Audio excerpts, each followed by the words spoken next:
guys, Lena from Sweden. I have to make a clip about something that I don't want to talk about. And it's of course the climate. Because what the fuck? I think it's so hard to deal with everything that I'm thinking and feeling about this. I know I'm not alone. And since I made this YouTube channel to express myself freely, I thought I'd just talk about it. Although I don't want to talk about it, but I'm doing it for me. Because I know people hate to hear about it. The denial is very strong and very effective for a lot of things for us as human beings. But starting with the facts, this is what we know.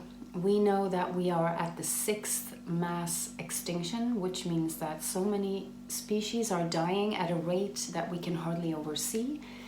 And it's affecting the ecosystems. The global warming, that's maybe the part that we have like most understanding of, and it's very obvious when it comes to the melting of the poles and the glaciers. And last year in Sweden we had like temperatures that were unseen of in history. Forests were burning down at a rate we never saw before. Money getting lost in that process.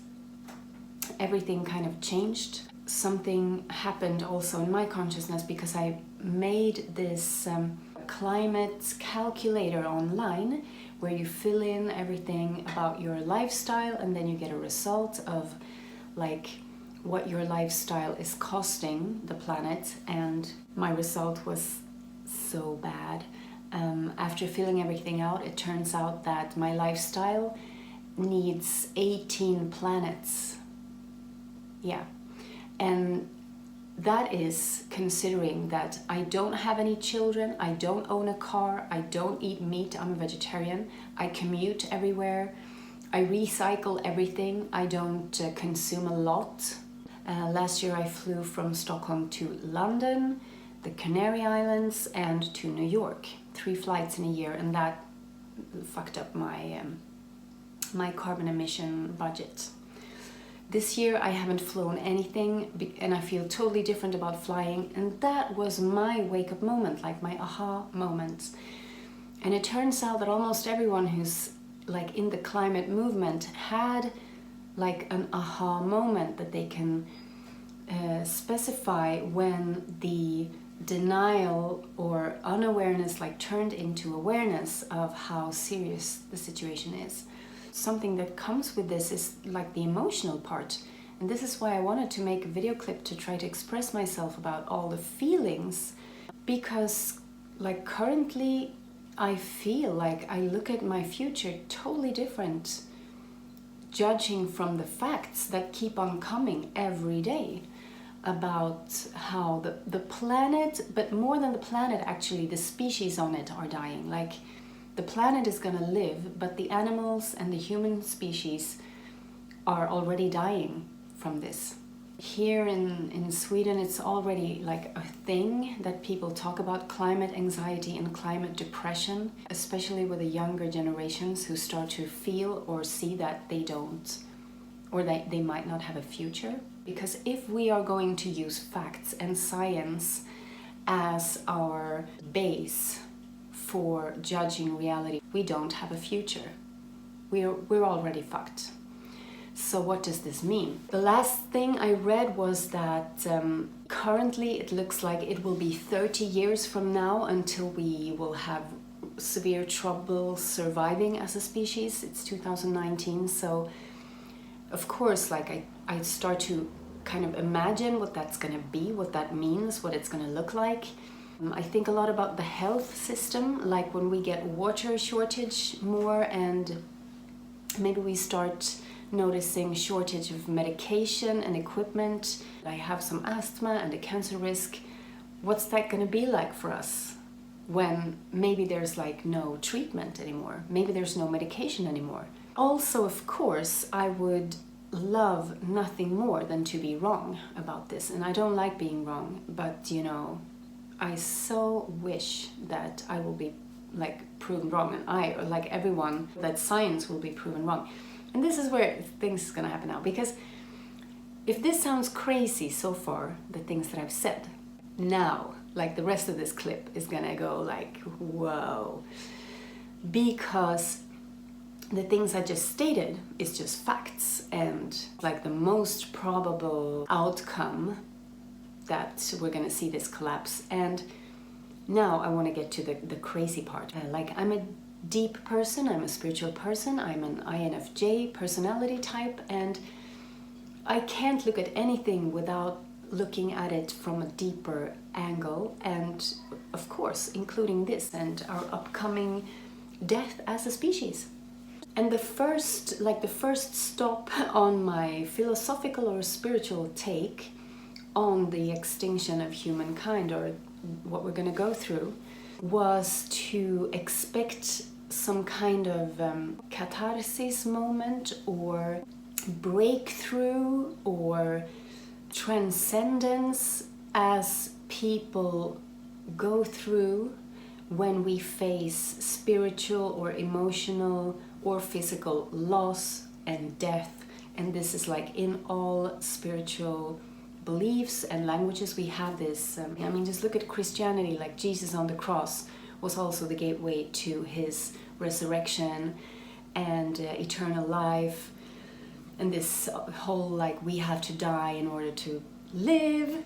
So I guess that's my primary expectation of this, and it's happened before, but more like on an individual level. Some people witnessed of this reaction during, for example, the Holocaust, the spiritual transcendence that they experienced facing their own death, or during 9/11, where people in the airplanes realized they were gonna die, and in that moment kind of just opened up to that fact and had also like a spiritual transcendence happening. And that's as far as I got on my own. Also, maybe thinking that it would like push us to upgrade as a species, to look out for each other, to take care of each other and ourselves, because we have to upgrade and change our whole way of life to change this, to make the changes needed to save the planet. But then I turned to also like my spiritual leaders or guides, books that I'm reading, clips that I'm watching. And I mean, even amongst them, I think it's a bit provocative, because a lot of like spiritual teachers are flying across the globe in airplanes that are killing the globe just to like preach about health and love and yoga and acceptance, blah blah blah. So that's like a cognitive dissonance that I see, that still like provokes me a bit, that people are so unaware, especially I would say like in America. I think the understanding is lower for the problem of aviation than it is in Europe, but everything is changing very fast, so I think awareness is growing, I hope. Then when I like read and listened a little bit to these women, because I have mostly women as spiritual guides right now, because, you know, all of our lives we learn to listen to men, including spiritual men. I mean, just look at Jesus, Buddha, Eckhart Tolle, everyone, men. So I've tried to focus more on women. One of them is a woman who died through cancer. She had like an NDE, or, you know, she was on the other side, she was reaching the point where you can't turn back, but then she turned back, and she shares a lot about her experience. Her name is Anita Morjani. You can check her out. And she's one of those people who like fly around or go on a cruise, and cruises are really bad also for the environment. But the thing is, she's not afraid of death. That's like one of her things. And I'm afraid to die. So maybe if you don't see death as the end, all of this changes. Because then the death of humankind or species, it's like, it's not this like black or white existence or non-existence. It's just part of a process where the death of the human species doesn't have that same meaning as it has for me now, as I think about the climate crisis and the collapse and the suffering, you know? So that was one opening that happened not long ago, that I thought like, you know, yeah, maybe this is a thing, like we're gonna have to experience this death and collapse as part of the process of the human evolution, that we also have to die now. Yeah, also a few years back I spoke to a kinesiologist, shiatsu therapist, a man, but very spaced out, and he was talking about how like this time, this moment that we're at now in history, like how a lot of souls would have loved to get a ticket to this time because a lot of exciting things are going to happen. So, you know, like souls are waiting to go and have this human experience. And his words of this came to me also thinking about this, the collapse of humankind, like maybe some really spiritually heavy events are going to take place that souls enjoy to be a part of. Okay, so third thing, I'm reading a book on creativity. You know, Elizabeth Gilbert, and she talks about how like we love creativity, but creativity loves us. So when we love nature, nature can also love us. So if we love the planet, of course the planet loves us.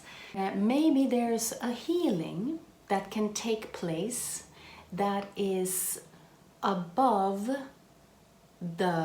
only the science and the facts, which would be good news because the science and the facts say that we're gonna die in 30 years. So if you're hating what I'm saying now, this is like the good news.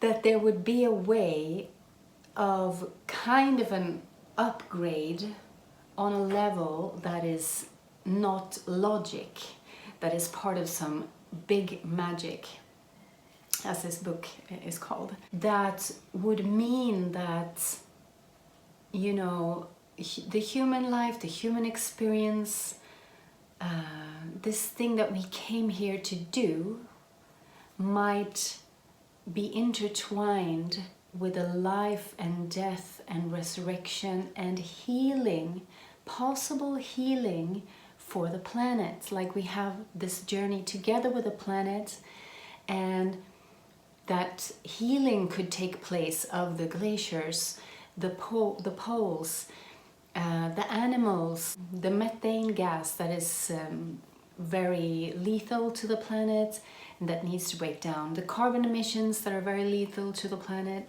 that need to be taken care of. You see how spaced out this is? And this would be the good news, because the logic is just not very good right now.